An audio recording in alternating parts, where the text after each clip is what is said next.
बिस्मिल्लाहिर्रहमानिर्रहीम। आज का हमारा टॉपिक है एडिशन रिएक्शंस ऑफ अल्कीन्स। इस एडिशन रिएक्शन में हमने हाइड्रोजनेशन को स्टडी करना है, हमने एडिशन ऑफ हाइड्रोजन हैलाइड हमने स्टडी करना है, एडिशन ऑफ हैलोजन हमने स्टडी करना है, एडिशन ऑफ सल्फ्यूरिक एसिड हमने स्टडी करना है और हाइपोक्लोरस एसिड हैं या इस तरह के हमारे एडिशंस हैं। वेल, फर्स्ट एडिशन की तरफ हम आते हैं। Addition of hydrogen is called hydrogenation. Addition of hydrogen is called hydrogenation. ये पहला हमारा रिएक्शन है हाइड्रोजनेशन का।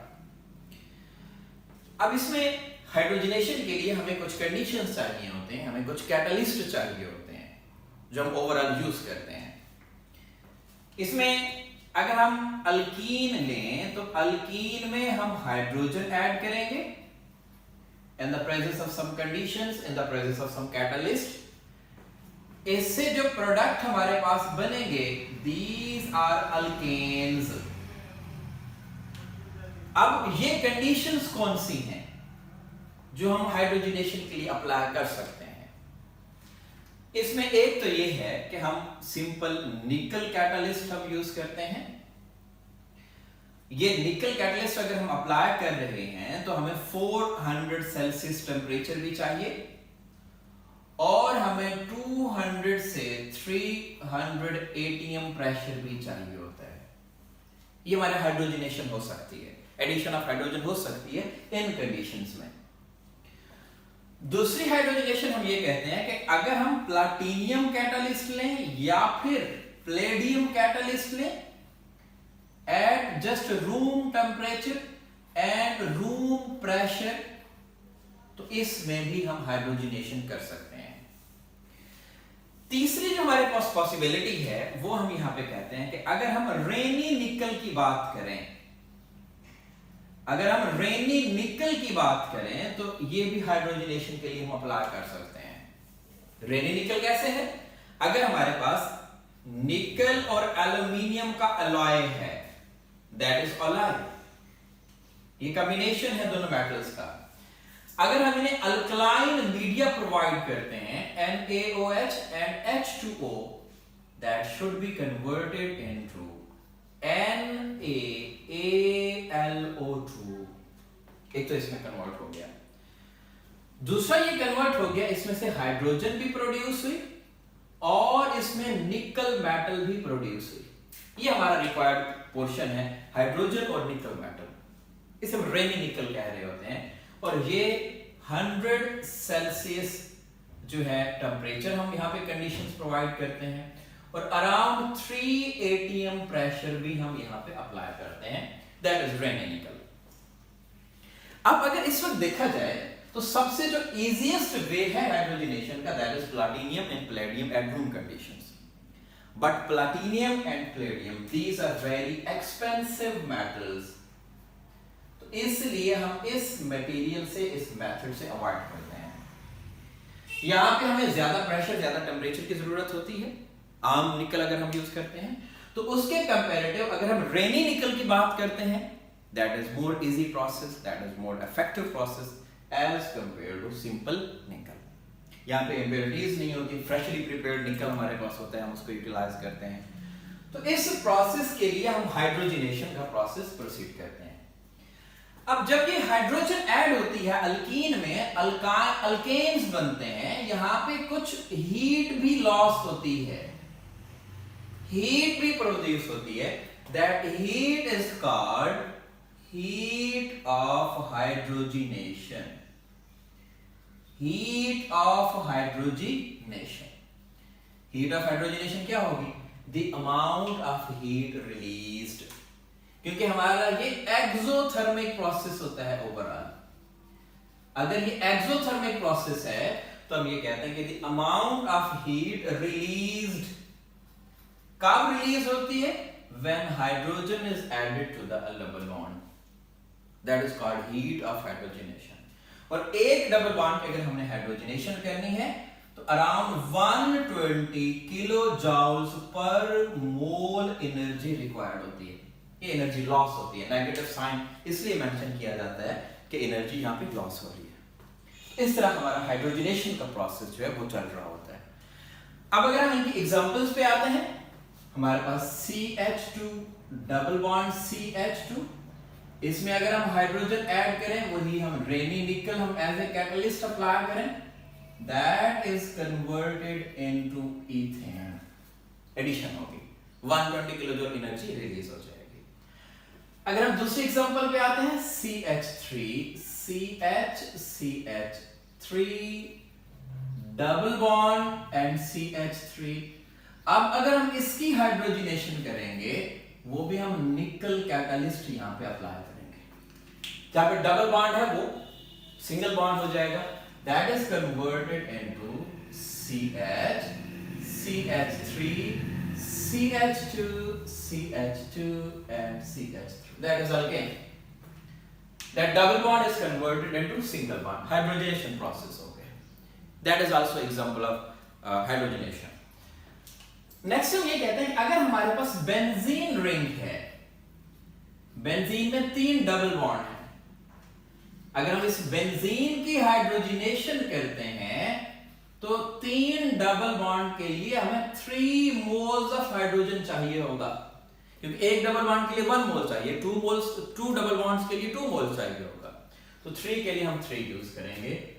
डबल बॉन्ड इसके सारे के सारे खत्म हो जाएंगे और हमारे पास एक साइक्लिक स्ट्रक्चर बन जाएगी, दैट इज अल्केन, और इसे हम कहते हैं साइक्लोहेक्सेन, साइक्लोहेक्सेन हम कहते हैं।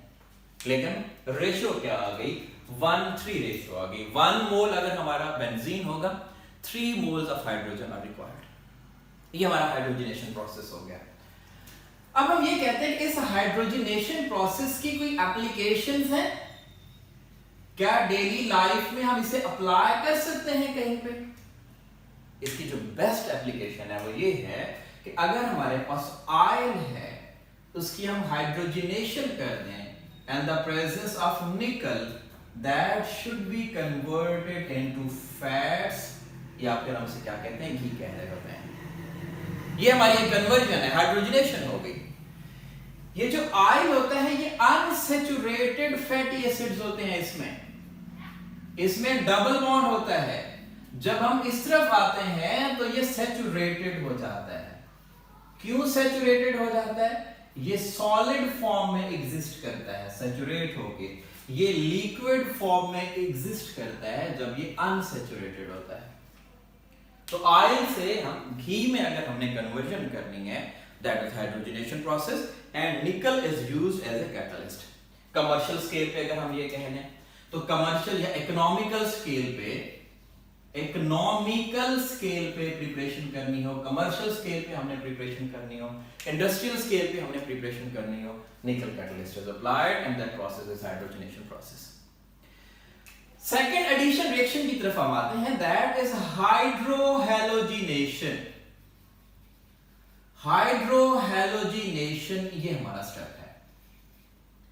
हाइड्रोहैलोजिनेशन को अगर हम डिफाइन करें, that is addition of hydrogen and halogen, addition of hydrogen and halogen, that is called hydrohalogenation. इसको हम हाइड्रोजन हैलाइड भी कहते हैं, addition of hydrogen halide, that is called hydrohalogenation. अब इस अगर हाइड्रोहैलोजिनेशन पे आए, अगर हमारे पास हाइड्रोजन आयोडाइड है, that is more reactive as compare to hydrogen bromide, that is more reactive as compare to hydrogen chloride. ये हमारे पास रिएक्टिविटी ऑर्डर है। अगर हम हाइड्रोजन हैलाइड्स को कंपेयर करें, hydrogen iodide is more reactive than hydrogen bromide is more reactive than hydrogen chloride, और इसी तरह HF की तरफ अगर हम जाएंगे तो इससे भी लीस्ट रिएक्टिव हो जाएगा। तो ये हमारा रिएक्टिविटी ऑर्डर हो गया हाइड्रोजन हैलाइड्स का। इसमें जो हमारा डबल बॉन्ड होता है, अगर हम इसके एग्जांपल्स पे आए, अगर हमारे पास यहाँ पे कोई एग्जांपल है CH2 डबल बॉन्ड CH2, इसमें हम कोई भी हाइड्रोजन हैलाइड ऐड करना चाहते हैं, सपोज HF X हम ऐड करना चाहते हैं तो एक पोजीशन पे हाइड्रोजन ऐड हो जाएगा, दूसरी पोजीशन पे हैलोजन ऐड हो जाएगा। इधर हाइड्रोजन ऐड हो गया, यहाँ पे हैलोजन ऐड हो गया। ठीक है, ये हाइड्रोजन हिला गया, HBr भी हो सकता है, ये HI भी हो सकता है, ये हमारा HCl भी हो सकता है। सेम अगर हम दूसरी एग्जांपल पे आए, CH3CH डबल बॉन्ड CH3, इसमें अगर मैं HBr ऐड करता हूं तो मेरे पास CH3 CH2 CHBr और CH3 ये एडिशन हो जाएगी। हम किसी भी पोजीशन पे हाइड्रोजन, किसी भी पोजीशन पे हैलोजन ऐड कर सकते हैं, लेकिन शर्त ये है जब हमारे पास सिमेट्रिकल अल्कीन्स होंगे।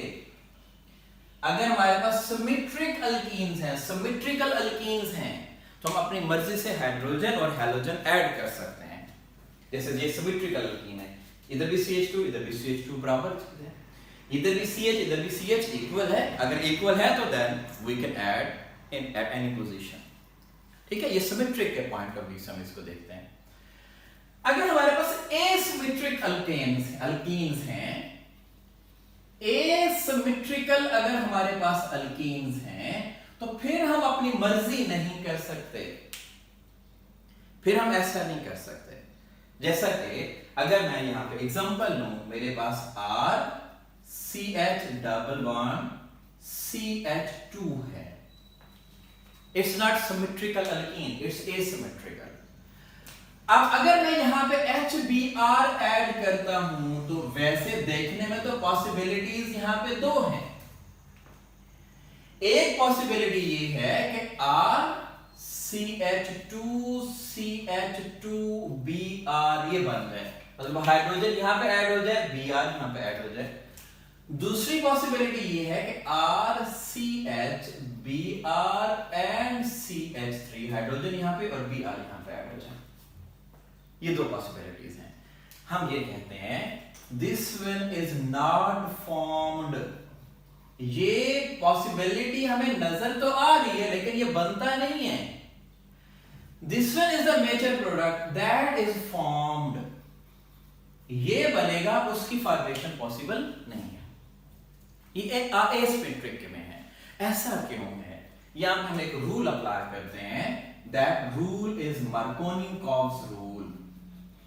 मार्कोनी-कॉव्स रूल, मार्कोनी-कॉव्स रूल कहता क्या है, ये किस तरह से एक्सप्लेन करता है? अगर मैं सिर्फ इस हाइड्रोहेलोजिनेशन के पॉइंट ऑफ व्यू से एक्सप्लेन करूं तो उसकी लिमिटेड सी डेफिनेशन है। मार्कोनी-कॉव्स रूल ये कहता है कि hydrogen atom is added to that atom which have more hydrogen atoms। कहता है कि हाइड्रोजन वहां पे जाके ऐड होगा जहां पे ऑलरेडी ज्यादा हाइड्रोजन एटम्स अटैच थे, और हैलोजन आपके पास जो है ये ऐड होगा उस कार्बन पे which have less number of hydrogen atoms। मतलब हैलोजन वहां पे ऐड होगा जिसके पास less number of hydrogen atoms हैं। जैसे कि इन दोनों में less number of hydrogen atoms कहां पे? यहां पे। तो हैलोजन यहां पे ऐड होगा और हाइड्रोजन वहां पे ऐड होगा जहां पे already more number of hydrogen atoms हैं। क्लियर हो गया यहां पे? ऐसा क्यों है, क्यों वो लेस नंबर पे चला जाता है? फिर हम यहां पे एक्सप्लेन करते हैं इसका मैकेनिज्म क्या है।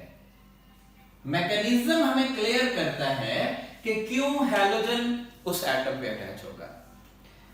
मैकेनिज्म के फर्स्ट स्टेप और सेकंड स्टेप पे अगर हम जाएं, फर्स्ट स्टेप में हम ये कहते हैं जैसा कि CH2 डबल बॉन्ड CH2, अगर हम सपोज HBr के साथ रिएक्शन कराते हैं तो ये जो हमारा अल्कीन है ये एज ए न्यूक्लियोफाइल काम करेगा। ये जाके अटैक करेगा किस पे? प्रोटॉन पे। पहले स्टेप में हाइड्रोजन की एडिशन होगी। जब हाइड्रोजन की एडिशन होगी तो हमारे पास इंटरमीडिएट बनेगा CH3 पॉजिटिव चार्ज। इस कार्बन ने प्रोटॉन ऐड करके हाइड्रोजन ऐड करके CH3 कर लिया, इस पे पॉजिटिव चार्ज आ गया और यहां पे Br नेगेटिव की भी फॉर्मेशन हुई है। Br नेगेटिव जैसे ये जाके अटैक करेगा ये बॉन्ड आगे शिफ्ट हो जाएगा, Br नेगेटिव हो जाएगा यहां पे। तो इस एंगल से अगर हम देखें तो हाइड्रोजन पहले स्टेप में ऐड हो गया, Br नेगेटिव साइड पे हो गया, हमारा इंटरमीडिएट क्या बन गया, कार्बन पे पॉजिटिव चार्ज कार्बोकेटाइन इंटरमीडिएट बनता है। ठीक है, ये पहला स्टेप है। जब हम सेकंड स्टेप में हम आते हैं, सेकंड स्टेप में आते हैं तो CH2 CH3 Br, ये CH Br नेगेटिव अब यहां पे आके अटैक करेगा, that is converted into CH2 CH3 and Br, that is addition of hydrogen halide। अब पहले स्टेप में जो कार्बोकेटाइन बना था, अगर हम यहां पे कंपेयर करें कि कार्बोकेटाइन यहां पे बनना चाहिए यहां पे बनना चाहिए, अगर कार्बोकेटाइन इस कार्बन पे बनता तो हमारा इंटरमीडिएट ये होना था CH2 CH2 पॉजिटिव चार्ज, अगर कार्बोकेटाइन इधर बनना था तो ये बनता CH CH3 पॉजिटिव चार्ज। मतलब इस प्रोडक्ट की तरफ जाएं तो ये हमारा इंटरमीडिएट है, इस प्रोडक्ट की तरफ जाएं तो ये इंटरमीडिएट है। अब ये जो कार्बोकेटाइन है ये प्राइमरी कार्बोकेटाइन है और ये जो कार्बोकेटाइन है ये सेकेंडरी कार्बोकेटाइन है। सेकेंडरी कार्बोकेटाइन हमेशा प्रेफरेबली बनेगा as compare to primary carbocation. इस बेस पे हम ये कहते हैं कि हमारे पास हैलोजन एटम उस कार्बन पे अटैच होगा which have less number of hydrogen atom और हाइड्रोजन उस कार्बन पे ऐड होगा which have more number of hydrogen atom. Markovnikov rule की दोनों डेफिनेशंस हैं, हम हाइड्रोजन के पॉइंट ऑफ व्यू से भी कहते हैं और हैलोजन के पॉइंट ऑफ व्यू से भी कहते हैं यहां पे। लेकिन अगर हम जनरल मार्कोनी-काफ रूल की अगर डेफिनेशन की तरफ जाएं तो हम ये कहते हैं कि negative group is attached to that carbon which have less number of hydrogen atoms and positive group is added to that atom which have more number of hydrogen atoms. General हम उसमें भी कहते हैं लेकिन यहां पे हम हाइड्रोजन और हैलोजन को कंपेयर करते हैं। एक और एग्जांपल में हम आते हैं, हमारे पास है CH3 carbon CH3 double bond CH2, ठीक हो गया। अब देखें मैं इसमें हाइड्रोजन हैलाइड ऐड करना चाहता हूं तो मेरे पास दो पॉसिबिलिटीज हैं। दो पॉसिबिलिटीज क्या हैं, हैलोजन या तो यहां पे ऐड हो या फिर यहां पे ऐड हो। अगर हम यहां पे ऐड करते हैं CH3 CH CH2Br, इधर भी CH3, दूसरी ये है कि CH3 carbon CH3 and CH3Br। एक पॉसिबिलिटी ये है कि मैंने यहां पे हैलोजन ऐड किया, दैट इज नॉट फॉर्म्ड। दूसरा मैंने यहां पे ऐड किया, that is formed. According to Markovnikov rule, hydrogen atom is added to that carbon which have more number of hydrogen atoms and halogen is added to that carbon which have less number of hydrogen atoms। तो ये आज के हमारे दो hydrogenation process थे। इसमें हमने hydrogenation की बात की, एडिशन ऑफ हाइड्रोजन, इसमें हमने मार्कोनी, इसमें जो हमने जो है वो रेड निकल हमने यूज किया कैटालिस्ट। दूसरा हमारा जो है वो हाइड्रोहेलोजिनेशन है जिसमें हमने हाइड्रोजन और हैलोजन दोनों को ऐड किया और इस केसेस में हमने मार्कोनी-काफ रूल को जो है वो फॉलो किया और मार्कोनी-काफ रूल्स के तहत नेगेटिव ग्रुप और पॉजिटिव ग्रुप ये दोनों इसकी डेफिनेशंस हैं, पॉजिटिव ग्रुप और नेगेटिव ग्रुप के पॉइंट ऑफ व्यू से। तो ये हमारे दो केमिकल रिएक्शंस हो गए अल्कीन्स के। नेक्स्ट इंशाल्लाह हम नेक्स्ट लेक्चर्स में उसको प्रोसीड करेंगे। Thank you very much.